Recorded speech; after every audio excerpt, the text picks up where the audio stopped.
Hello everyone. In our last video, we learned tips on how to manage one's anger.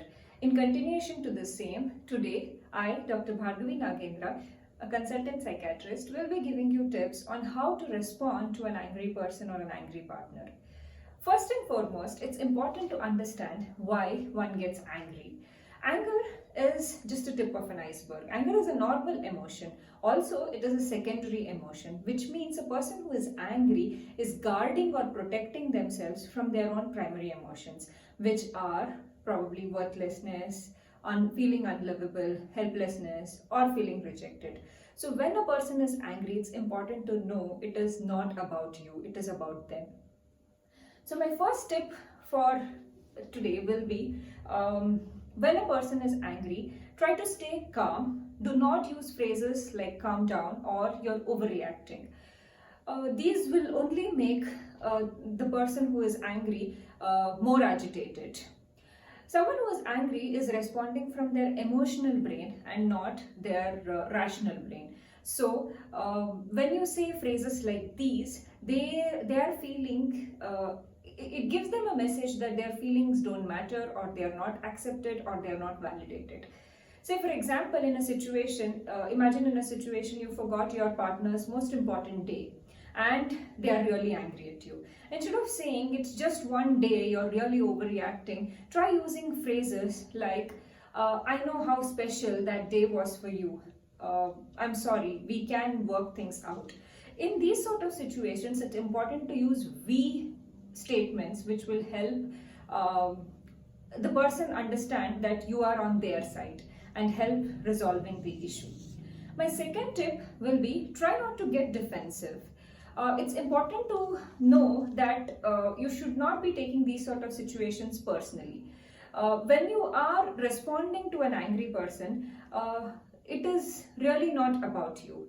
So to detach yourself from that situation, you may hum some song in your mind, or replace the angry person's face with a visual of a cartoon or an animation, but try not to laugh at their face. My third point will be stay in the present.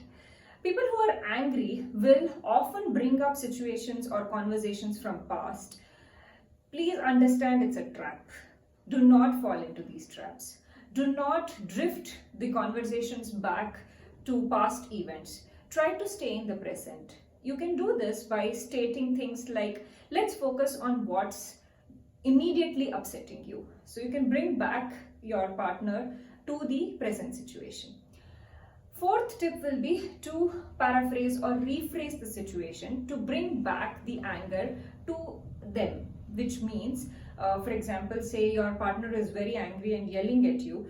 You can probably paraphrase or make them understand that they are really angry and not at the present situation, but at what happened in their work probably. So you can say things like, I think you are probably upset because you got yelled at by your boss today in the office. My fifth point will be lighten the situation by using humor. Humor definitely will not resolve the situation, but it will lighten the person's mood and bring them on the same page so that you can talk about it later. Sixth, an important point is to know when to disengage. If you cannot keep your cool, if you're getting affected by the partner's words or demeanor, then walk away. Take a break. Give some space for you and your partner as well, so that you can take this up later when both of your moods are at ease.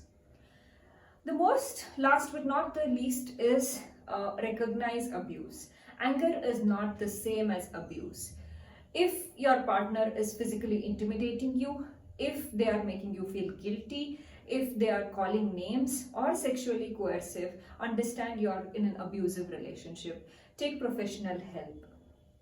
You can write to us for any suggestions or comments or help at untanglingmind@gmail.com, or you can call us at the number provided below. If you like it, please share our video with your friends and family. Also subscribe to our YouTube channel for more videos on how to manage your mental health. Thank you.